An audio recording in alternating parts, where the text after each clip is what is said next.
June 5th. It's another day and another victory for Ukraine. In a devastating blitz, Ukraine has just destroyed an Iskander launcher and damaged two others to limit Russia's attacking capabilities further.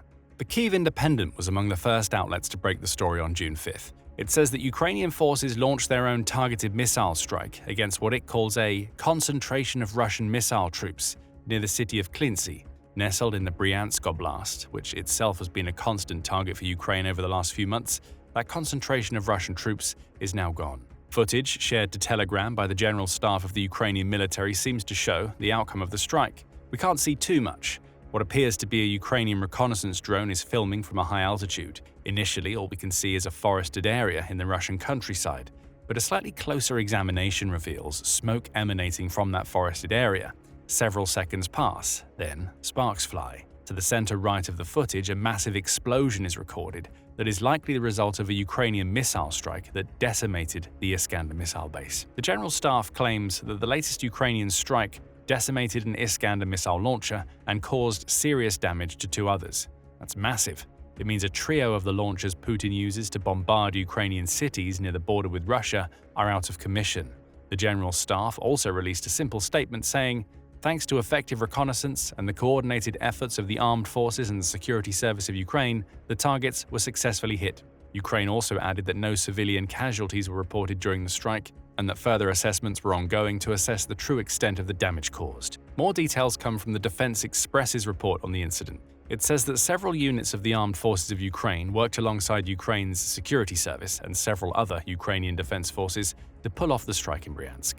A specific target is also mentioned: Russia's 26th Missile Brigade. Specifically, Ukraine's missiles touched down on a base operated by a unit of that Missile Brigade, which Defense Express says was preparing a massive missile attack that was probably aimed at Kyiv. The 26th Missile Brigade is a new threat to Ukraine. It's part of Russia's 6th Combined Arms Army, which itself falls under the recently re-established Leningrad Military District. Defense Express says that it was also one of the first Russian brigades to transition fully to the use of Iskander missiles, having previously used the outdated, though still dangerous, Tochka-M. It is a dangerous brigade. The 26th Missile Brigade has used its Iskander missiles to strike several Ukrainian cities. Defense Express also points out that it was responsible for an August 2023 attack on Chernihiv, which targeted the city's drama theatre. That devastating attack killed 7 people and injured a further 144, the BBC reported at the time. Among the injured were 15 children, with victims also including several people who were celebrating an Orthodox Christian holiday at the local church. Chernihiv is about 31 miles south of Ukraine's border with Belarus and was one of the first Ukrainian cities that Putin's forces besieged when Russia's leader launched his full-scale invasion back in February 2022. Apparently, Russia was aiming to take out the participants of a military event at the city's drama theatre, but as is so often the case, its missiles ended up killing Ukrainian civilians. It may have taken nearly 2 years, but Ukraine has just responded by taking out the unit responsible for this and several other devastating attacks. Make no mistake, this is a major victory for Ukraine. It's also a victory that follows a familiar pattern. Russia's forces attack civilian population centers with their missiles. Ukraine responds by taking out the military installations responsible for firing those missiles. Putin is killing civilians, while Ukraine keeps its focus on military targets. And that gives us our first reason why this latest Ukrainian strike matters. Here are some of the others. First, Ukraine has just taken out a trio of Iskander missile launchers, one of which appears to have been damaged beyond repair. That's vital because the Iskander is one of the most dangerous missiles in Russia's arsenal. Missile Threat offers the basics, noting that the missile, which carries the NATO codename Stone, is a road-mobile, short-range ballistic missile that's fired from a launcher that's also capable of shooting Russia's 9M728 and 9M729 cruise missiles. So we have a triple whammy of a strike here. Ukraine has taken out 3 launchers capable of firing 3 types of missiles Russia's been using to target its border cities. Coming back to the Iskander, it's around 24 feet long and weighs up to 8,377 pounds, depending on the variant of the missile used. Counted within that weight is an explosive payload that can weigh up to 1,543 pounds, a devastating explosive force that's more than powerful enough to tear through buildings. Speaking of explosive force, Russia can pack the missile with various types of warheads, including high explosive, earth penetrator, and submunition warheads. Iskander is also capable of carrying a thermobaric warhead, otherwise known as a vacuum bomb, that can kill people in seconds. Despite being classed as a short-range ballistic missile, the Iskander is also more than capable of striking deep into the heart of Ukraine. It has a range of between 248 and 310 miles, making it a clear threat to Ukraine's border cities.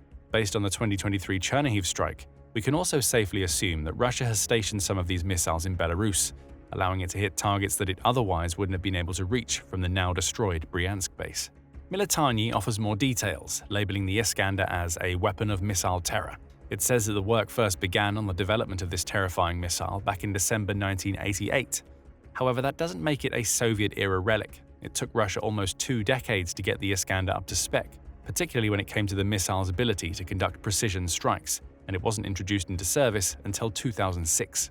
Militarny also says that Iskander missiles come in 2 varieties. The first is what the resource calls the quasi-ballistic variant, which includes the 9M720, the 9M723, and 9M723M versions of the missile.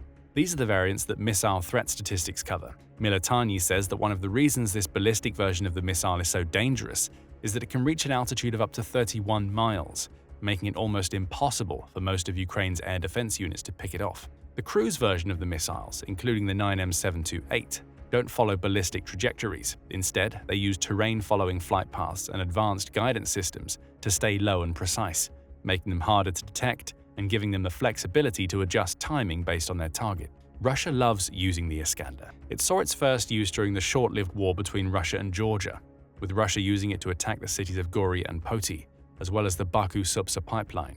Iskander is also believed to have been used in Syria back in 2017 and was deployed by Armenia during the Karabakh War in 2020. The only problem Russia has with the missile, Militarny points out, is its limited supply. Russia is only able to launch around 6 of the 9M723 variant per month, the resource says, making Iskander a rarely used, though still lethal, missile. One thing is for certain, the Iskander is a killer. By taking out 3 Iskander missile launchers, Ukraine has just gone a long way to reducing Russia's missile strike capabilities. That brings us to the next reason why this strike was so important. It limits the devastating impact Russia's missile strikes have on Ukraine's civilians. Putin loves to use missiles against Ukraine's cities, infrastructure, and military positions. Militarny says that Iskander alone was used in a staggering 240 missile strikes during the first year of the war. After that, it says the use of Iskander fell significantly, likely due to Russia running low on its reserves. However, having fewer Iskanders didn't mean Russia stopped launching missiles altogether. It just started mixing Iskander with other types of missiles, and the attacks have been devastating. According to the Center for Strategic and International Studies, or CSIS, Russia launched an enormous 11,466 missiles between September 28, 2022 and September 1, 2024. That amounts to daily launches of around 23.2 missiles on average, though CSIS says there were several days during this period when Russia far exceeded that average.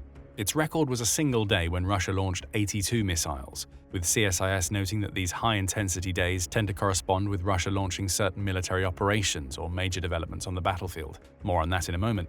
On February 24th, CSIS released updated missile statistics, noting that the average number of missiles Russia was firing at Ukraine had started to pick up. By the end of February, the average stood at 24.3 missiles and drones, with Russia using 25 unique models of these weapons. Iskander is just one of them, though it's perhaps the missile that packs the most devastating firepower of the lot. Often, Russia targets Ukraine's cities with its missiles, as we saw in Chernihiv. The scale of civilian deaths that has resulted is staggering. Statista says that Ukraine's civilian casualties between February 24, 2022 and April 30, 2025 amount to 45,001. Of those, 13,134 civilians have died, with the other 31,867 being injured. Children aren't immune from Putin's civilian-focused missile strikes either. 707 children have died to missiles like the Iskander, with another 2,068 being injured. With these numbers, it's pretty obvious why Ukraine wanted to take out the Bryansk Iskander missile base. One less base means fewer missiles hurtling towards Ukraine's citizens. The destruction of a trio of Iskander launchers won't spell the end of Putin's rampaging missile assaults. We don't even know if Ukraine managed to take out some of the missiles themselves, with the only confirmation being given that it destroyed one launcher and damaged 2 others. But every little bit helps, and given that Russia was reportedly preparing a launch as Ukraine struck, the Bryansk attack at least means that some of Ukraine's civilians are safer than they would have been, at least for a few weeks. And that safety is important. Earlier, we mentioned the CSIS claim that Russia's most intense missile strikes tend to come when it's launching a new military operation. One of those operations is happening right now. Ukraine's destruction of the Bryansk Iskander facility comes as Russia is launching a massive summer offensive across Ukraine. That's according to the New York Times, which reported on May 29th that Russia has launched a dual campaign of intensified frontline attacks and missile bombardments of Ukraine's cities over the last few weeks. The Kremlin's summer offensive appears to be underway, the New York Times says, as it reports that military analysts believe that Russia began its more concerted efforts to achieve a breakthrough against Ukraine in late May. That offensive is starting even as Ukraine and Russia engage in the first direct peace talks since the early months of Putin's invasion. The second round of those talks concluded on June 2nd, resulting in the two countries committing to returning the bodies of around 12,000 soldiers, according to the BBC. However, no progress was made toward a ceasefire, and it doesn't look like any progress will be made anytime soon. Following the second round of peace talks, Ukrainian President Volodymyr Zelensky began calling for a face-to-face meeting with Putin. That meeting could come in a trilateral format, says Pravda, potentially involving US President Donald Trump, who himself has been trying to push for peace between the two warring nations. Putin says no. The Kyiv elite has resorted to organizing terrorist attacks, Putin claims. Yet they are requesting a meeting at the highest level. How can such meetings occur under these conditions? What is there to discuss? Who negotiates with those who rely on terrorism? Why encourage them by offering a pause in the fighting? Putin doesn't seem to realize that his hypocrisy is showing. It's not Ukraine that has killed over 10,000 Russian civilians, as Putin's missile bombardments have done in Ukraine. The statement from Putin is just further confirmation of something that Zelensky and the Ukrainian people have always known. Putin doesn't want peace. And that brings us back to the summer offensive. As we speak, Russian forces have started a renewed push in the Donbass region, which has been a key target for Putin since the beginning of his invasion. The New York Times says that Russia used the typical winter lull in fighting to build up equipment reserves, tweak its drone tactics, and rebuild battlefield communications, all in preparation for this new offensive. Of course, Russia hasn't confirmed that this offensive is happening. It never does, with Putin only going as far to suggest that he's looking to create a buffer zone inside Ukraine. But a key part of this campaign, the New York Times says, is the use of combined missile and drone strikes to overwhelm Ukrainian air defenses, exhaust its citizens, and deplete its industrial base. That brings us back to Ukraine's Bryansk strike and the destruction of 3 of Russia's Iskander launchers. Ukraine is conducting attacks like these because it knows the summer offensive is coming. It also knows that Putin has no intention of taking peace talks seriously. As Zelensky himself said hours after another Russian strike on June 2nd, diplomacy cannot succeed amid constant attacks. By taking out these Iskander launchers, Ukraine has shown us that one of its strategies for dealing with Russia's summer offensive is to whittle away at the equipment Putin relies on for the missile strikes that will play a huge role in that offensive. We also can't ignore the possibility that what we just saw in Bryansk is part of a wider Ukrainian effort to conduct an offensive against the oblast. After all, Bryansk has been a Ukrainian target for quite some time. We knew that back in August 2024 amidst the Kursk counter-invasion. In August 2024, the Bryansk regional governor, Alexander Bogomaz, claimed that his region's stationed forces had managed to repel a Ukrainian group consisting of about 200 soldiers. Bogomaz went so far as to claim that Bryansk has inflicted a military defeat on Ukraine, though the reports about the supposed Bryansk incursion weren't independently verified. Fast forward to 2025 and Bryansk is still a target for Ukraine. That's according to the New Voice of Ukraine, which wrote in April that a military analyst named Vasyl Pekno believes that Ukraine may be trying to create a buffer zone within Russian territory. Pekno noted at the time that roughly 90 square kilometers remain under the control of our defense forces in Kursk, despite Russia's claims to have pushed Ukraine out of the oblast.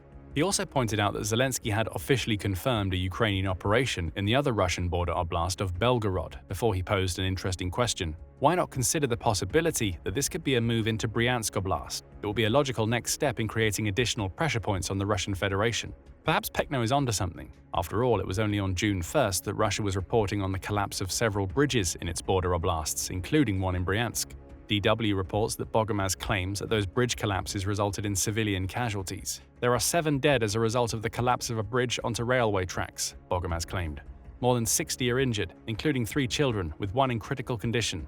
What little we know about this incident is that the bridge collapse led to a train carrying 388 passengers coming off its tracks. Ukraine is yet to comment or claim responsibility, though this may be the terrorist attack to which Putin is referring when he refused a direct meeting with Zelensky. Though we don't yet know if Ukraine was responsible for this particular incident, there's a clear pattern of targeting Bryansk emerging. The strike against the Iskander base is just the latest incident, suggesting that Ukraine might be trying to weaken the oblast in preparation for an incursion later in the year. Finally, there's one other possible reason why Ukraine chose now to take out an Iskander missile base: revenge. Ukraine's strike came just 4 days after Russia used an Iskander missile to destroy several Ukrainian drone command centers and some of its HIMARS launchers, according to Military Watch magazine. The Russian Defense Ministry released a report on the attack, stating, 2 HIMARS multiple launch rocket systems and their accompanying munitions were destroyed by a strike from an Iskander operational tactical missile system in the Sumy region. That region is a likely target for Putin during his summer offensive. Later, the Russian Defense Ministry also confirmed the destruction of the drone centers, also in Sumy. As a result of the missile strike, 2 vehicles equipped with mobile drone launch and control stations, along with their crews, were hit. Fires were also reported, showcasing just how much damage an Iskander missile can do when it hits its target. It's unclear from where the Iskander was launched, but perhaps that doesn't matter. Ukraine felt the power of an Iskander missile, and it may have chosen to hit the Bryansk base as revenge. Now, Russia has 3 fewer launches, meaning an attack similar to the one that happened in Sumy is less likely to happen again. Russia has already responded to Ukraine's Bryansk strike. On June 6th, the Kyiv Independent reported that Russia launched a mass missile and drone assault against several of Ukraine's cities, including the capital of Kyiv and Ukraine's far western regions. In Kyiv, several fires broke out in residential buildings as explosions and falling debris wreaked havoc in the city. As of the latest reports, 20 Ukrainian civilians were injured, with 16 of them needing to go to hospital. So Russia is carrying on with its same old tactics. But Ukraine's big Bryansk victory means that Putin will have to push forward without 3 of the Iskander launchers he relies upon for attacks just like the one we saw on June 6th. Ukraine's Bryansk strike caps what must go down as one of the worst weeks of the Ukraine war for Russia. It's the last in a series of strikes that started with the brilliant Operation Spiderweb, which destroyed more than 40 of Russia's aircraft and cost Putin $7 billion in military hardware. Find out just how bad this week has been for Putin by checking out our video covering the period between June 1st and June 4th. And remember to subscribe to The Military Show if you want more videos that dive deep into the latest victories Ukraine achieves against the Russian aggressors.